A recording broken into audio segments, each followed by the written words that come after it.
Olá, esse é o Integrativa Fisiológica, o podcast que tem o intuito de juntar a fisiologia cardiovascular aos outros sistemas corporais. Esse programa está ligado ao Departamento de Ciências Fisiológicas do Instituto de Ciências Biológicas da Universidade Federal do Amazonas. Eu sou o professor Guilherme Areias, docente do Laboratório de Fisiologia Humana, e com auxílio dos discentes da nossa instituição, iremos trazer programas de forma mensal para vocês.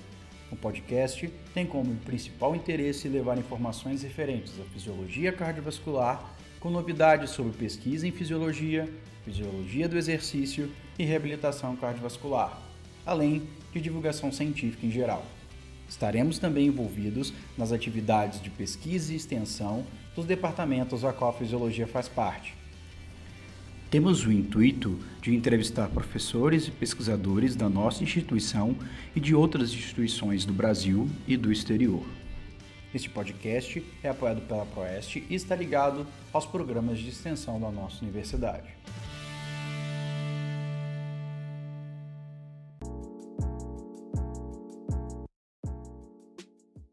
Olá, é com grande prazer que apresentamos a nossa entrevistada de hoje, a doutora Camila Venceslau. A Camila ela é bióloga, mestre e doutora em Fisiologia Humana pela USP de São Paulo, com orientação da doutora Luciana Rossoni. Realizou pós-doc na Augusta University nos Estados Unidos e atualmente é professora e pesquisadora da University of Toledo Medical College desde 2018. Ela estuda a integração do sistema cardiovascular e renal em diversas condições fisiopatológicas, como hipertensão, inflamação, trauma, diabetes e doença renal crônica. E tem dezenas de estudos de alto impacto. Muito obrigado, Camila, por participar e por aceitar nosso convite. É um prazer tê-la aqui. Se você quiser se apresentar para a gente. Guilherme, muito obrigada. Guilherme e estudantes, né? Leonardo, Marcelo, Isabela, Gabriela, muito obrigado pela oportunidade e mais uma vez vocês estão de parabéns por essa iniciativa maravilhosa, né?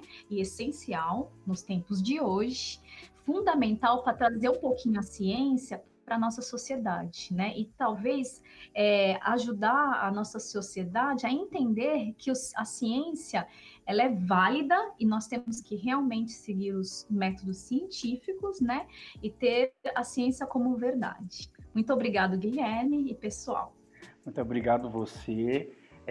A gente vai ter uma roda de perguntas para a doutora Camila e a primeira pessoa que vai fazer a pergunta inicial vai ser a Gabriela. A Gabriela, ela é a que faz o programa juntamente com o Marcelo e a Gabriela, então, tem a voz, né, dos alunos inicialmente da parte feminina do nosso podcast.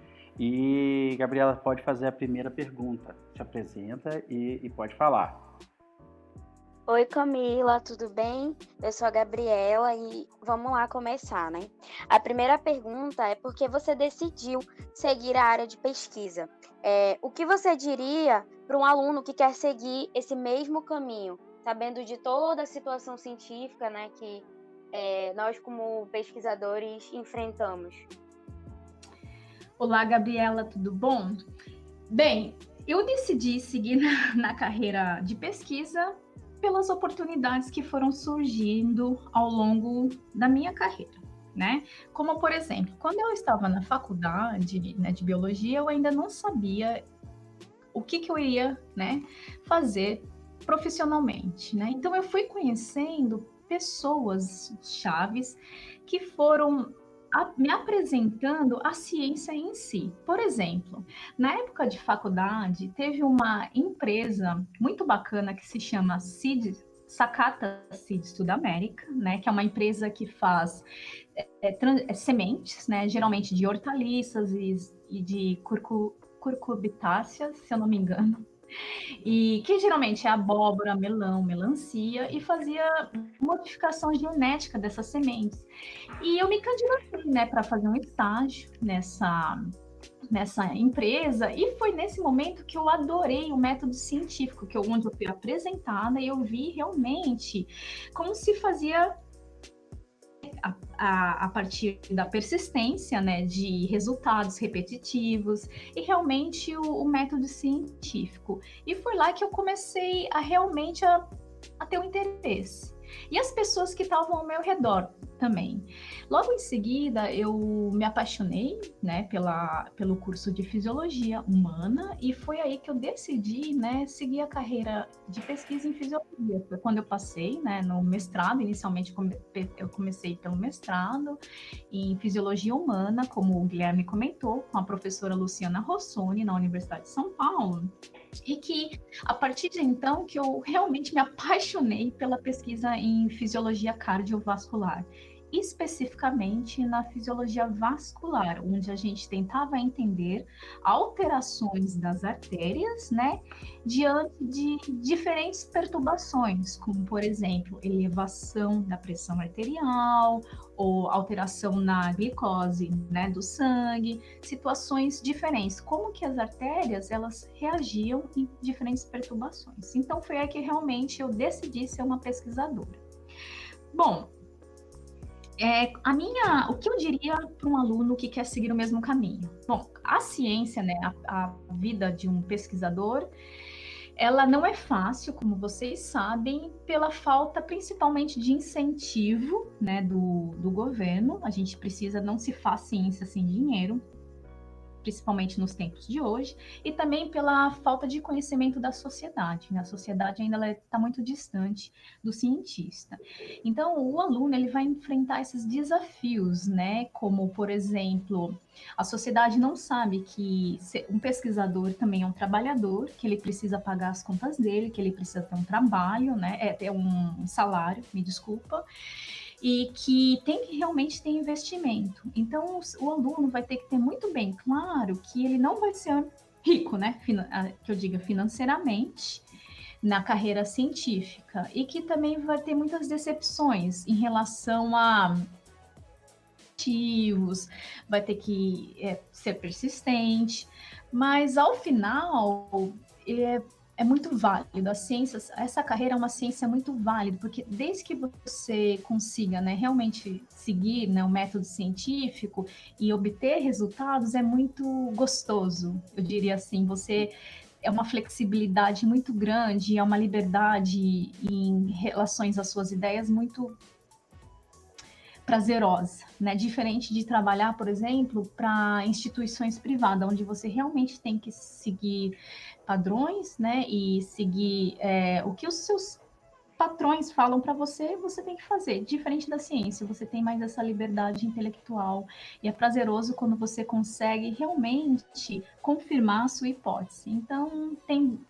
o aluno, ele tem que ver os dois lados da moeda e o que ele quer. É isso a minha resposta, Gabriela. Muito obrigado, Camila, por essa pergunta. A Gabi vai fazer uma segunda pergunta para você, dando continuidade. Gabi, pode fazer a sua segunda pergunta. Ok, vamos lá. E continuando nessa mesma linha, né? Como é que surgiu a oportunidade de você trabalhar fora do país e como está sendo para você, assim, a experiência? Bom, Gabriela, a oportunidade de trabalhar fora do país para mim, foi quando eu fiz primeiramente, quando eu estava no meu mestrado, eu tive a oportunidade de ir para a Espanha, né, para um treinamento, né, em fisiologia vascular, né, como medir a força em artérias, a gente chama artérias de resistência. Então, eu gostei muito de ter essa vivência, né, num país diferente do Brasil, não só pela ciência, mas também pela cultura e pelo idioma. Tinha muito bem claro na minha mente que eu queria fazer o meu pós-doutorado fora do Brasil, né? E eu queria especificamente ir para os Estados Unidos por causa da dinâmica de publicação. Como vocês sabem, aqui se publica muito e muito rápido, né? E naquela época, que foi em 2012, quando eu terminei o meu doutorado, não era diferente, né? Então eu tinha isso muito bem claro. E como que eu obtive, né, essa oportunidade? Então eu escrevi para uma professora da Universidade de São Paulo, lá em Ribeirão, num campus diferente, né, da qual eu trabalhava. Eu trabalhava no campus da capital de São Paulo. E eu tinha muito esse contato com a Rita Tostes, né, professora de farmacologia da Universidade de São Paulo de Ribeirão. E ela falou para mim, Camila, eu acho que você tem que ir no laboratório do Clinton Webb em Geórgia, né? Porque eu acho que ele apoia muito a mulher, né, e as minorias, e além disso, ele é um dos melhores pesquisadores em fisiologia vascular do mundo, e você também tem uma pesquisa relacionada com a dele. E eu, claro, né, que eu segui a sugestão da Rita e eu escrevi para o Clinton, né? Eu falei, hoje eu chamo ele de Clinton, né? Ele é meu amigo, inclusive, e a gente conversa todo dia no telefone, por mensagem, e praticamente todo dia, né? Ele foi, nossa, muito simpático, falou, não, vem para o meu laboratório, com certeza tem oportunidade, a gente quer que você venha, não tenha dúvida. Então foi assim que eu fui para os Estados Unidos em 2012, né? E desde então, né, eu não voltei, né, para o Brasil, porque as oportunidades foram surgindo para mim aqui, né? No primeiro momento, meu objetivo era sim retornar ao Brasil, porque eu queria. Eu não tinha nenhum plano de ficar fora do meu país. Só que como eu conheci o meu, que hoje é meu marido, o Ken McCart, né, que ele é neozelandês, na verdade ele não é americano, mas a gente se encontrou no laboratório do Clinton. Então foi que eu fui ficando, a gente se relacionou e eu casei e depois tivemos uma filha e foi por esse motivo que eu decidi ficar, porque em conjunto quem e eu decidimos, né, investir na nossa carreira de pesquisadores aqui nos Estados Unidos, né? Então, a minha pesquisa aqui, né, ela está sendo a minha carreira científica, ela é relativamente, como eu posso dizer, não é tão difícil, né? Porque aqui nos Estados Unidos tem muitas oportunidades, desde que você trabalhe muito, né? Assim como todo pesquisador brasileiro, né? A gente trabalha dia e noite, publica, né, praticamente todo mês tem que estar escrevendo ou um projeto ou um paper, porque o paper, o manuscrito aqui é uma moeda muito forte, né, para que você continue forte na ciência. E sem publicações aqui contínua, né, em números de publicações e qualidade também, você morre na ciência aqui nos Estados Unidos. Então, está sendo relativamente, financeiramente, é relativamente fácil, né, comparando com o Brasil, porque aqui a gente tem dinheiro, mas com essa pressão, né, de número de publicações, de qualidade de publicações, é mais difícil em relação ao Brasil, né, porque você tem que fazer um trabalho rápido, né, e com qualidade para publicar rápido, para se manter vivo e continuar recebendo dinheiro. Se você não obter esse dinheiro do governo, as universidades podem te mandar embora, né? Isso não é trabalho vitalício, né? Quando você não tem o tenure, é o que eles chamam de tenure, né? Que geralmente é para professor iniciante, como eu, que nos primeiros 5 anos da carreira, a gente chama de não tenure, mas está não tenure, né? Mas depois dos 5 anos você obtém um tenure, é como se fosse trabalho vitalício. Aí sim é mais difícil da universidade mandar embora. É só se realmente for por um motivo muito forte. Então, fazendo num resumo geral, financeiramente é mais fácil de trabalhar nos Estados Unidos, né? Porque tem muitas oportunidades, muitas instituições, né, de fomento aqui, e também a sociedade ela ajuda muito, né, com relação à doação de dinheiro. Mas você tem que estar continuamente inovando o tempo todo, né? Porque a competição também é muito grande. Então, tem os dois lados da moeda aí. Obrigada, Gabriela. Nossa, muito, muito importante essas colocações para parear essas duas relações. Gabi, muito obrigado pela sua participação, pelas suas colocações. Então, Camila, eu vou fazer a terceira pergunta. Considerando o surgimento dessa oportunidade de você ficar nos Estados Unidos e trabalhar numa universidade, como foi o processo de saída do Brasil? Foi algo muito burocrático? E quais foram essas dificuldades enfrentadas nessa transição de ser uma professora e pesquisadora, principalmente pesquisadora no Brasil, e ser uma professora e pesquisadora aí nos Estados Unidos? Essa é uma excelente pergunta, né? Bom, o processo de saída do Brasil, né, com relação à documentação foi relativamente fácil para mim, pelo menos naquela época, né? Embora seja um processo, como se diga, trabalhoso, né? Você aplicar para o visto, você ter toda a documentação, né? Ele não é complexo. Por que não é complexo? Pelo fato de existir um procedimento muito claro, né? Você consegue ter toda a informação disponível na internet. Então, se você seguir aquela receitinha, como se fosse receita de bolo, né? Você não é complexo, você consegue fazer esse processo, né, em relação à documentação, né, que é trabalhoso, mas não complexo, ok? Acredito que agora, né, agora, nos tempos de hoje, o processo talvez seja um pouquinho mais complicado. Por quê? Porque o processo de aplicar para visto e documentação, ele não só depende das regras do país já estabelecidas, mas também depende de cada governo, né, do governo que está presente naquele momento.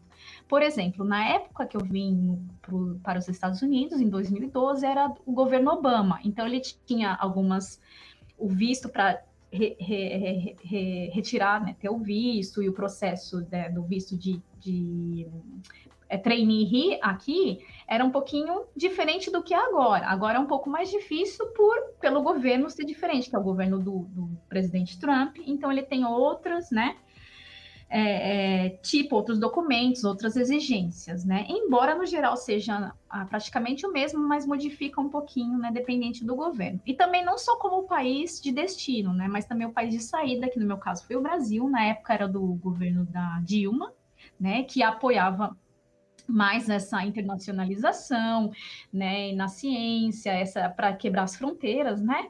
Então facilitou um pouquinho mais. Agora eu acho, né, acredito baseado, né, nas informações que eu tenho lido, é um pouco mais difícil pela falta de dinheiro. Também pela falta de incentivo do governo atual.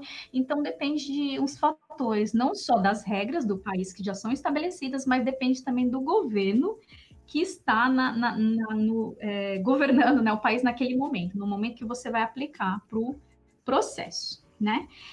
Então, em relação à segunda pergunta, o processo de transição, qualquer que seja ele, né, é muito difícil, né?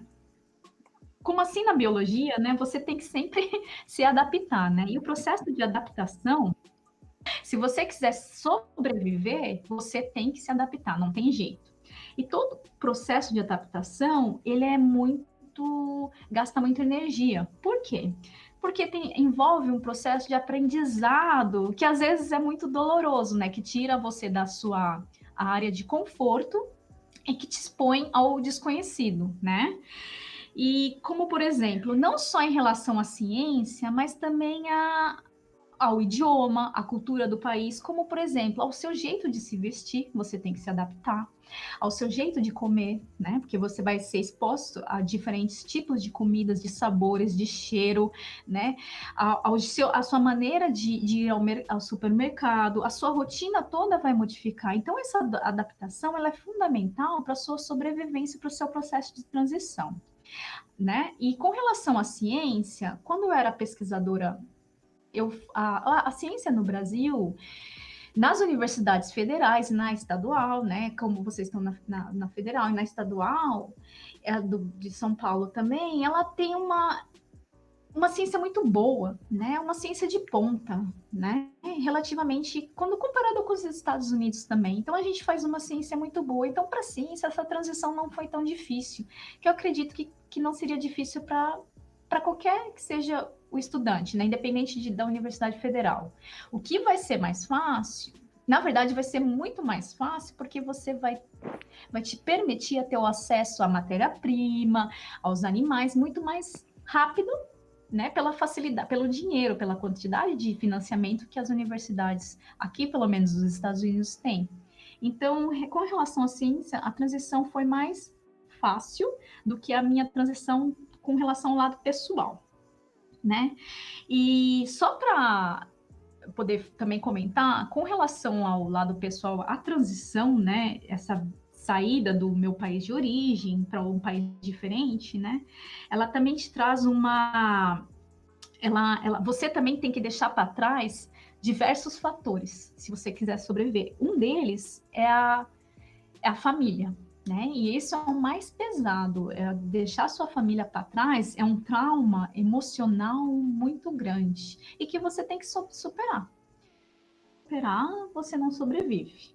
E aí, com o tempo, você vai se adaptando cada vez mais e na verdade vira uma rotina, né? E você entra realmente no jogo e consegue ser tão competitivo, ou melhor até, né, que muitos outros pesquisadores, porque você tem a experiência de um país diferente e de um país novo, né? Mais do que o pesquisador daqui que só tem a experiência daqui. Então você consegue ver você tem uma maior diversidade, e a diversidade ela é sempre melhor, né? Te fortalece, qualquer que seja a área, né? Ou indivíduo.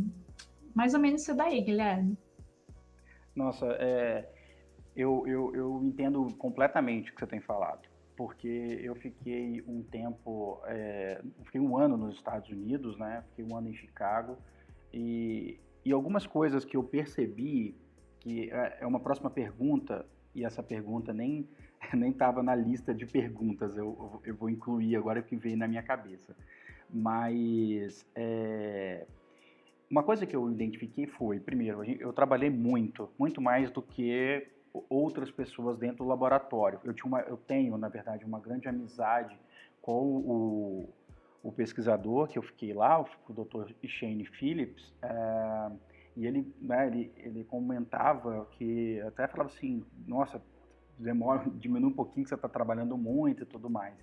Então eu acho que essa questão que você falou, né, de você ter esse processo de que o Brasil ele tem uma boa mão de obra, e até na época que eu estava lá eu li que o brasileiro é o estrangeiro que mais trabalha nos Estados Unidos em relação à carga horária e desempenho.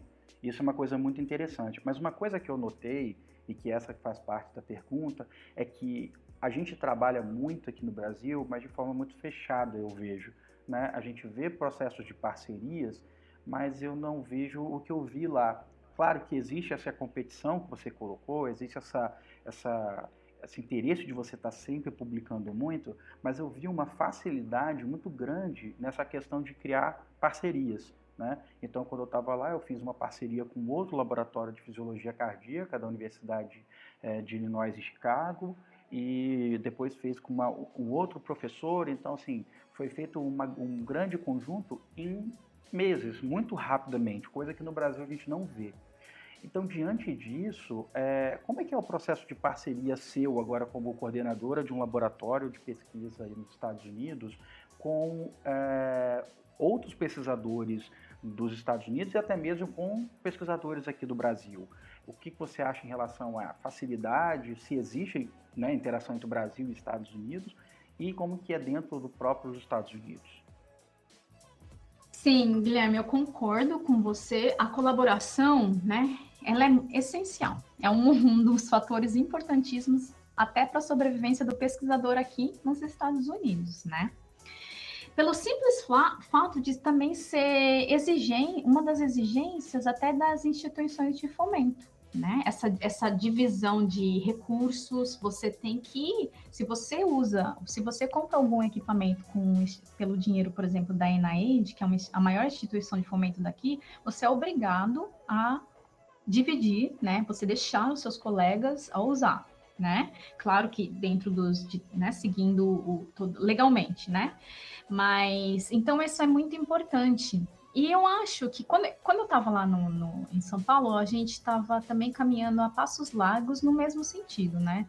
Os laboratórios estavam se abrindo mais, quando eu estava saindo, pelo menos em 2012, né? A mentalidade de não colaborar estava morrendo já, né? Os pesquisadores já estavam se abrindo em São Paulo, pelo menos já estavam entendendo que a colaboração com áreas diferentes, mas que talvez trabalhem no mesmo sentido, como, por exemplo, tem um interesse em comum com a mesma doença, ou tem até equipamentos iguais, ela era fundamental. E que aumentava o entendimento em uma velocidade muito maior do que você tentar descobrir sozinho, ou tentar entender a resposta que talvez o seu vizinho de laboratório tenha. Eu acho que isso é uma tendência daqui para frente, né, na maioria das universidades do Brasil, né, aumentar a colaboração, ainda mais com a ajuda da inteligência artificial, né, e também com a ajuda da internet. Hoje em dia, isso que a gente está fazendo aqui é importantíssimo, né? Você está falando comigo agora em um momento real, eu aqui nos Estados Unidos, vocês em Manaus, discutindo ideias, e essa é a tendência daqui para frente. E essa auxílio da internet, do mundo virtual, teve uma impulsão muito grande por causa da pandemia. E eu acho que isso vai se estabilizar, vai se sedimentar daqui para frente. E essa dinâmica vai facilitar muito e vai ser o futuro, eu acho, da ciência do Brasil, dessa comunicação em tempo real, virtual. Vocês, em momento real aí de Manaus, vão poder conversar com os grandes líderes de pesquisa no mundo todo, na Austrália, na Nova Zelândia, na Europa, eu aqui dos Estados Unidos com vocês. Bom, enfim, então a minha colaboração aqui com o meu departamento ela é essencial para a minha sobrevivência. Primeiro, porque é uma das exigências do departamento que os professores se interajam, né, e colaborem, porque isso, claro, que aumenta o número de publicações, né? E quando eu fui contratada pela Universidade de Toledo, eu cheguei, né, eu me juntei a um grupo que era muito forte e trabalha muito com o gut, né, com o intestino, o sistema digestório, principalmente a relação da microbiota. E eu tive que me adaptar, né, e aprender sobre esse novo sistema, que para mim era um alien, assim, né, eu não sabia absolutamente nada e eu ainda não sei, cada dia é algo novo, né, que eu aprendo todos os dias um fato novo. Mas, enfim, e eu tive que correr, né, contra o tempo, me adaptar e colaborar com esses pesquisadores para que eu pudesse fazer a minha ciência aqui nos Estados Unidos, né? Então, por exemplo, a minha chefe de departamento, ela é geneticista, né? E ela trabalha com o modelo de Dow, salt, o Dow sensível ao sal. Inclusive, o John Rapp, que foi um dos primeiros que desenvolveu junto com o Dow esse modelo, e a gente tem esse modelo original aqui na Universidade de Toledo, né? E eu uso esse animal e a gente tenta entender qual que é a relação entre a alteração da microbiota, né? E como que o sistema cardiovascular percebe essa alteração da microbiota, se percebe, né? Então a gente tenta responder essas questões. E eu olhando pelo lado do sistema vascular e ela pela a genética, né? Que é o microbioma, né? Que é diferente da microbiota. A microbiota entende a diversidade, né, dos micro-organismos, enquanto ao microbioma, né, microbiome, ele tenta entender os genes e os micro-organismos per se, né? Então é isso que a Bina Joe, que é a minha chefe de departamento, estuda.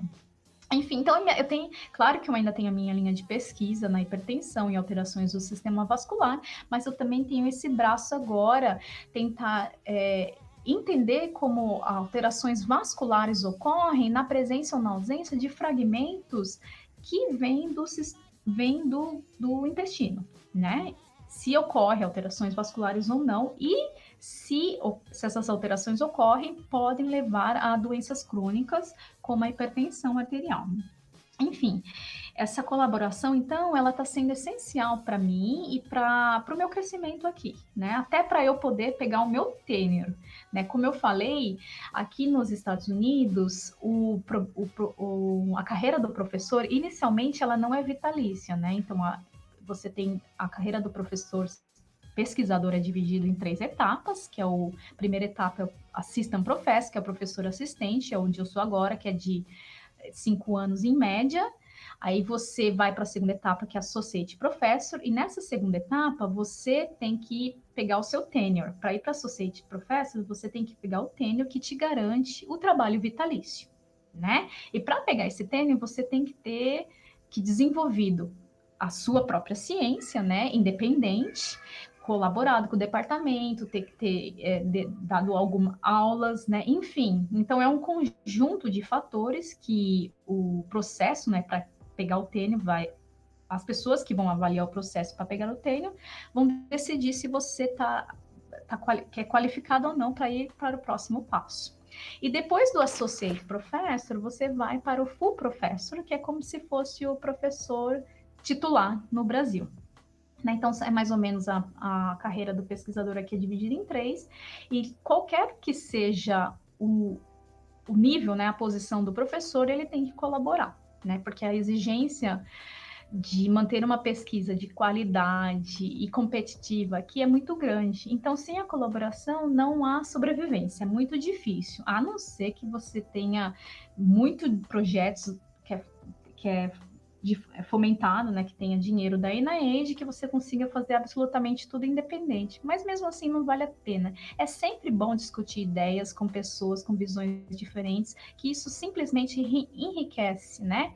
Não só a ciência, mas o nosso conhecimento também, né? Como pessoas, né? Assim, não cientistas. Obrigada, Guilherme. Nossa, que pergunta que assim, maravilhosa a resposta, e faz a gente também ter essa visão, né, de mudanças aqui do Brasil sobre essa questão de relação entre outros laboratórios, outras linhas, outras áreas também, né? A quinta pergunta, quer dizer, eu vou deixar para o Marcelo fazer. Você pode fazer essa pergunta, Marcelo, para a gente? Posso sim. Boa tarde. É um prazer ter você aqui com a gente hoje, Camila. Muito obrigado. E a próxima pergunta, ela pode ser um pouquinho delicada, então se a senhora não quiser responder, tá tudo bem, tudo tranquilo. A gente queria saber qual que é a opinião da senhora como cientista, como professora, sobre o uso de animais para experimentos na ciência. Obrigada, Marcelo. Sim, eu concordo com você. Essa é uma pergunta delicada, mas é um dever, né, do cientista que trabalha com modelos animais em responder, né? Que a gente deve isso para a sociedade, né? Sim, infelizmente, o uso de animais ainda é algo que ainda é inevitável, né? Visto que a inteligência artificial, ou até modelos computacionais, por mais avançados que sejam, eles não conseguem reproduzir a resposta do sistema fisiológico, né? Principalmente diante de perturbações, né? Seja ela uma doença aguda, né, como a sepsis, ou uma infecção aguda, ou uma doença crônica. Então, o nosso sistema, ele reage e responde de uma forma, de várias facetas, para manter a vida. E, infelizmente, os modelos computacionais e a inteligência artificial não conseguem reproduzir ainda, né? E não tem todos esses meios e facetas reproduzir o nosso sistema fisiológico diante de uma perturbação, né? E, no entanto, nós como pesquisadores temos o dever, sim, né? Assim que usamos os animais, de proteger os animais e de minimizar qualquer que seja o sofrimento, né? E se o pesquisador tiver uma alternativa, né, para responder a sua hipótese, testar a sua hipótese, ele tem sim que usar a alternativa, né, diferente do modelo animal. Mas que em alguns casos, infelizmente, como teste de vacinas, em situações se você quer entender qual é o efeito colateral do sistema fisiológico, às vezes não tem como testar em humanos, né? Até pela ética em estudos em humanos, mas sim, infelizmente, ainda temos que usar alguns modelos animais, né? De animal. E que até os animais, como todos, se favorecem, porque alguns medicamentos são desenvolvidos até para os próprios animais, né? Mas, em conclusão, o cientista tem dever, né? O pesquisador cientista, o dever de minimizar o número de animais usados, né? Desde que esteja no rigor, né, científico, e o sofrimento, sim, do animal. E tem que ter uma auditoria e monitorar não só os seus alunos, mas os seus colegas, se eles estão usando e utilizando e minimizando o sofrimento animal. Então, isso é essencial. Tá bom, Marcelo? Muito obrigado pela resposta, Camila. Muito obrigado, Camila. Eu acho que isso é essencial e até importante para a gente colocar nessa entrevista, principalmente porque, né, como eu tinha comentado, a nossa primeira entrevista, e E a gente fala também muito para dentro da universidade, né? A gente tem muitos alunos da própria universidade e eu acho que isso é um ponto extremamente importante, né? Como essa colocação eu creio que é pouco divulgada no âmbito geral nacional, e eu acho que ele é bem divulgado até mesmo na USP de São Paulo, na UFRJ, na USP de Ribeirão, onde eu particularmente tenho algum certo conhecimento, na Federal de São Carlos, já fiz doutorado, mas em outros lugares não, eu acho que é uma colocação muito importante. A próxima pergunta eu vou pedir para a Isa fazer. Você pode fazer para a gente, Isa? Posso sim, prof. Então, meu nome é Isabela, né? E a nossa próxima pergunta, ela diz que sabemos que você possui diversas linhas de pesquisa. Na sua visão de pesquisadora, quais são as tendências científicas para o futuro da fisiologia no Brasil e no mundo? Olá, Isabela, muito obrigada pela pergunta. Essa é uma pergunta também fundamental, né? Bom, eu vou falar primeiro num contexto econômico, né? E a ciência, né, incluindo a fisiologia, né, que a fisiologia é uma ciência, né, no Brasil, vai sofrer muito por alguns anos. Eu acho que a ciência e a fisiologia vai sofrer num contexto econômico por alguns anos, né? Ainda devido aos cortes, né, que vem sofrendo, né, aos ataques e cortes, né, e de dinheiro para a ciência, tanto para bolsas, né, de estudantes, em todas as categorias, né, sejam elas de iniciação científica, mestrado, doutorado, pós-doc, e também para projetos, principalmente professores de início de carreira. Então, assim como eu disse, não se faz ciência sem dinheiro. E a fisiologia não é diferente disso. A gente precisa de dinheiro para, principalmente o pesquisador precisa sobreviver, ele precisa ter o salário dele, né? Ele precisa de comprar as células, né? O animal, os suprimentos, as drogas farmacológicas para testar. Então, isso é tudo dinheiro e depende disso, né? E isso é uma obrigação do governo, né, com o desenvolvimento da ciência e tecnologia, de financiar. E esses cortes que a gente vem sofrendo vai abalar muito, né, o futuro da ciência agora nesses anos, né, que para frente, porque desde alguns anos, né, já a ciência vem sofrendo cortes, mas esse corte se intensificou, né, nos últimos anos, sei lá, talvez 3, 4 anos, né? E tem uma tendência de piorar.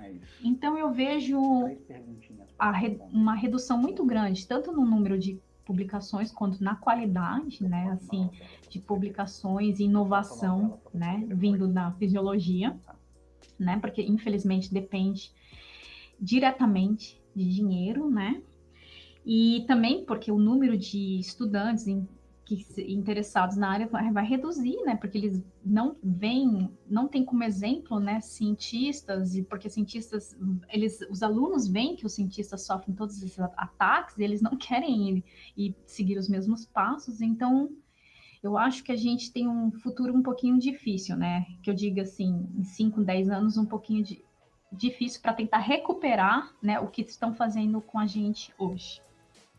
Bom, enfim, agora num contexto de conhecimento em relação à fisiologia, né, eu acho que a fisiologia vai ter os olhos voltados, né, para um sistema mais integrado, né, como eu disse, quando eu mudei aqui para a Universidade de Toledo, eu tive que me adaptar para entender o que está acontecendo lá no intestino, né, vai alterar o sistema vascular. Então, eu acho que essa interação de sistemas diferentes já tem, né, muito, mas eu acho que vai aumentar muito, mais ainda, e com os olhos voltados para as doenças do envelhecimento, né? Porque eu acho que como a nossa população vai envelhecer mais, né, e melhor, né, com uma qualidade de vida, eu acho que a pesquisa vai ter da fisiologia, não só na fisiologia, na ciência em geral, vai ter os olhos voltados, né, para doenças do envelhecimento, demência, enfim, e também como do exercício físico, por exemplo, como reverter, né?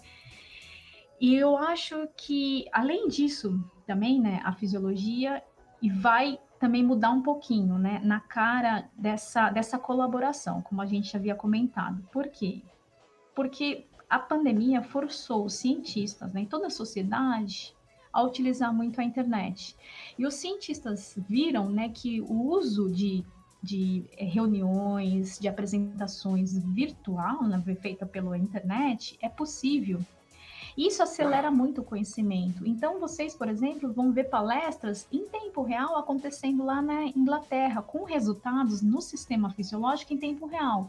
Então, tendo essas evidências, né, esses fatos, esses resultados em tempo real, vocês vão conseguir utilizar esses fatos para construir a sua hipótese mais rapidamente.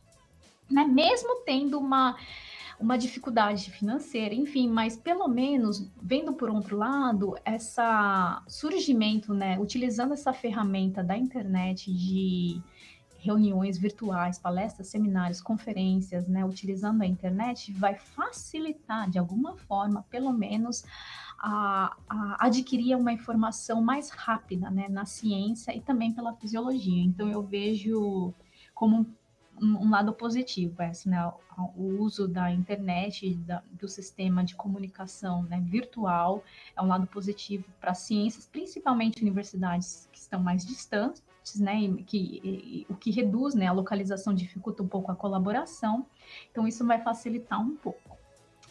Obrigada, Isabela. Nossa, perfeita resposta. Agora eu vou pedir para o Leonardo fazer uma pergunta. Léo, pode fazer a sua pergunta. Olá, Camila, eu sou Leonardo. A nossa próxima pergunta é o que você tem a dizer sobre a forte disseminação das pseudociências e o negacionismo na ciência na atualidade? Quais são as estratégias para diminuir essa disseminação? Olha, Leonardo, obrigada pela essa pergunta, uma excelente pergunta, né? Ainda mais é uma pergunta muito atual, né? E eu acho que a pseudociência, né, e o negacionismo, embora tenham definições relativamente diferentes, elas levam, né, a sociedade para o mesmo caminho, né, que é ao abismo e a ignorância, né? Por quê? Porque a pseudociência, né, ela está ganhando muita força, né? E principalmente as pessoas que estão, né, têm poder, né?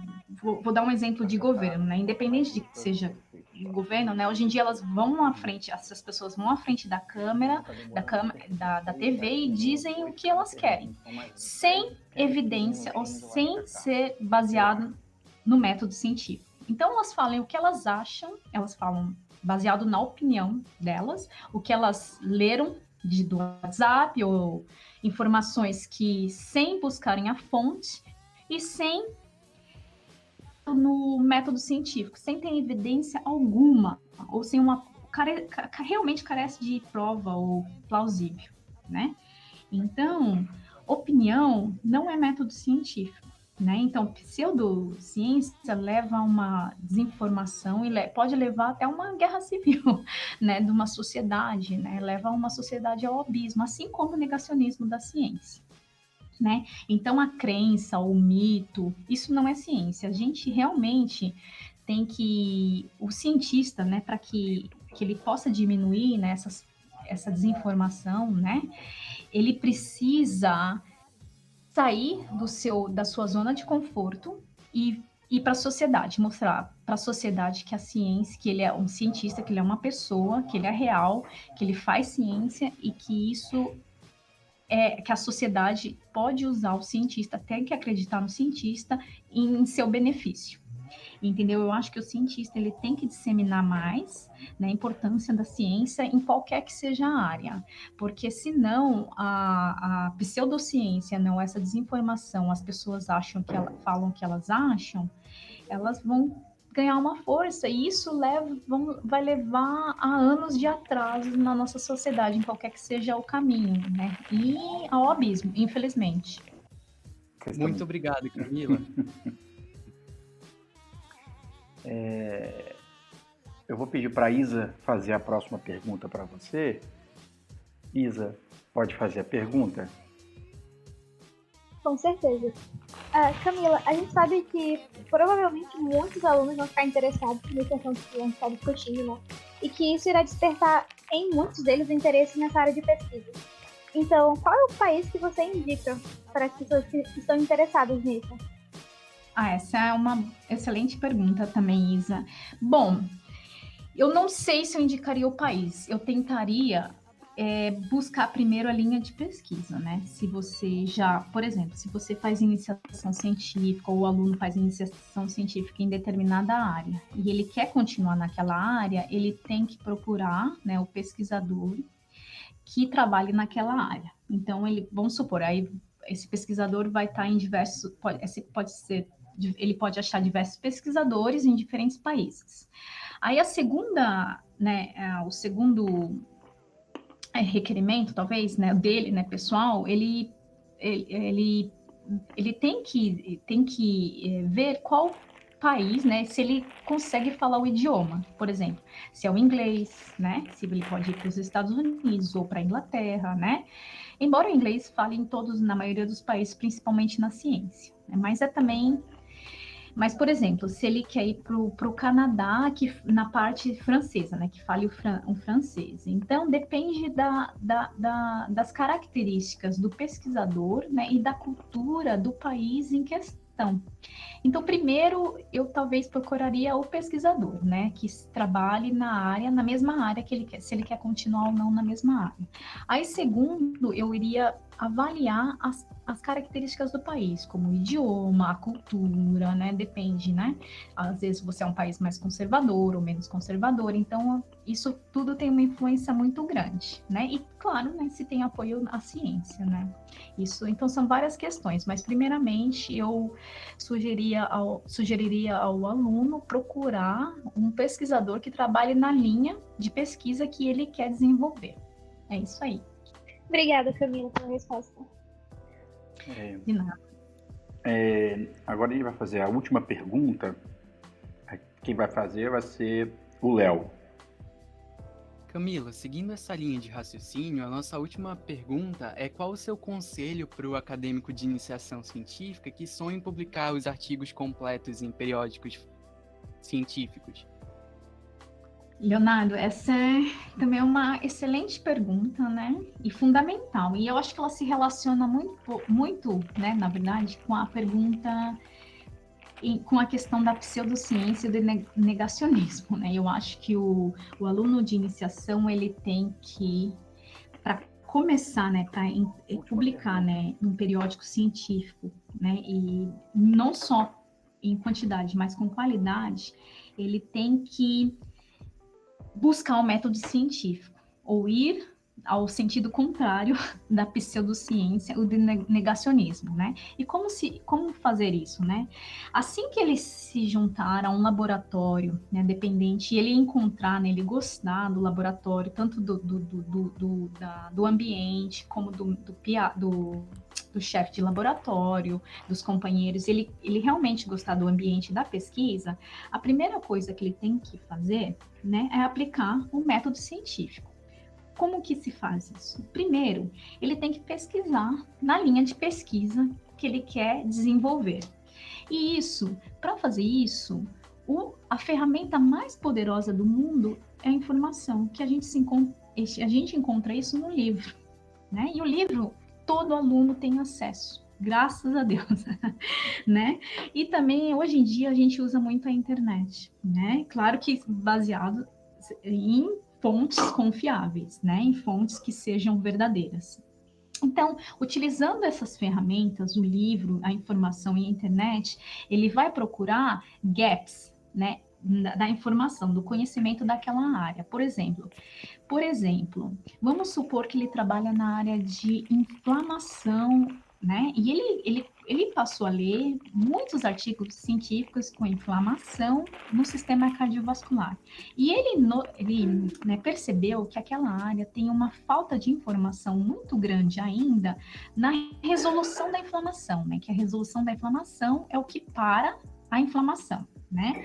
Então, como você sabe, a inflamação ela é importantíssima para a nossa sobrevivência, né? Porém, em algumas doenças cardiovasculares, né, outras né, crônicas, nós temos uma inflamação que ela é contínua, ela é crônica, e isso não é bom. Só que a gente não sabe se a inflamação é crônica porque tem aumento de mediadores inflamatórios ou porque tem uma redução da resolução de inflamação. Então, esse aluno percebeu que a literatura em relação à resolução da inflamação, ela é muito limitada e tem muita falta de informação. Então, ele identificou a gap, né, o que a gente fala gap, né, o espaço, né, a falta de informação daquela área. Ele decidiu pesquisar naquela área. Então, esse é o primeiro passo, né? O segundo passo é estudar mais fatos em relação fatos, né, estudar artigos científicos, né, que está disponível na internet, em relação à resolução da inflamação na doença que ele quer focar, por exemplo, a hipertensão ou, enfim, né, a diabetes. Então, o terceiro passo é desenvolver a hipótese, né? A hipótese dele baseado, né, na falta de informação sobre a resolução da inflamação, né? E, na sequência, é testar a hipótese. Como testar a hipótese? Fazendo experimentos, né? Experimentos, o que ele tem em mãos, o que aquele laboratório pode apoiar ele a realizar experimentos para responder a pergunta. E dependendo dos experimentos dele, ele vai desenvolver ele vai ter novos fatos, né? Novas evidências. Ele pode desenvolver outras hipóteses ou pode concluir, né? Parcialmente, né, ou até por completo, a sua hipótese inicial. E é assim que você faz ciência, é assim que todo aluno de iniciação científica e todo pesquisador tem que fazer ciência, né, baseado no método científico, né, e nesses passos, estudando e utilizando a ferramenta mais poderosa do mundo, que é o livro e a informação. Excelente, muito obrigado, Camila. Sua resposta é muito importante para nós. Ela fechou com chave de ouro. Eu achei que foi no alvo, eu acho, tanto a pergunta quanto a resposta, né, nessa questão dessa importância de buscar o conhecimento, né, não ficar esperando com que ele venha, mas sentar e buscar esse gap. Eu achei fantástico, realmente. Que bom. Gostaram. Camila, muito, muito obrigado demais pela sua disponibilidade, primeiramente. As suas respostas foram de uma classe, eu acho que assim, vai elevar absurdamente a qualidade da nossa temporada e dos nossos programas. Eu agradeço demais. Que bacana. Eu queria que você deixasse para a gente alguma palavra final e eu também queria que você desse alguma dica, alguma coisa que você goste, que possa deixar para as pessoas que escutam o nosso podcast. Tá bom. Guilherme, a minha sugestão é que, a minha opinião para os alunos, né, que se eles querem continuar na carreira científica, que eles não desistam, né? Eu sei que a gente está passando por tempos difíceis, né? Tanto quanto enfrentar a pseudociência ou o negacionismo na ciência e também com relação à falta de dinheiro, não desista. Tenta utilizar a internet hoje para buscar colaborações internacionalmente ou até conversar com professores em países, né, distantes, né, ou também estados distantes, né, aí no Brasil mesmo.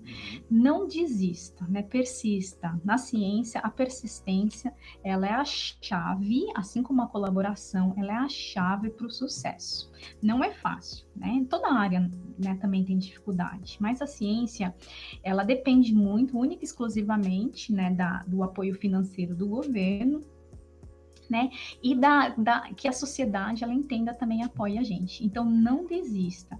Principalmente, não deixe que as pessoas, né, elas abafem, né, a sua voz. Vocês têm que ter voz, lutar pelo que é verdade, né, falem, né, o que é verdade, não defendam a minoria as minorias e a diversidade. Tá bom? Não deixem a importância da ciência morrer. A ciência, ela é fundamental para o desenvolvimento de uma nação, ok? E eu queria falar um pouquinho que, além da ciência e do lado profissional, também deem valor ao seu lado pessoal. É importantíssimo que a sua família, os seus amigos, vocês estejam em um relacionamento vivo, saudável, né? Dê valor. A nossa vida, ela é uma só, né? Então a gente tem que tomar cuidado da nossa saúde, né? Fazer exercício, fazer esportes e da nossa saúde física e mental, porque fazer um mestrado, fazer iniciação científica, um doutorado, ele é uma pressão muito grande. Então, tenham cuidado com a sua saúde, procurem ajuda quando vocês precisarem, né? Façam um exercício, converse com as pessoas, converse com os pesquisadores, não na sua área, em áreas diferentes também. E não desistam, a ciência, ela é sempre válida. Obrigada, pessoal.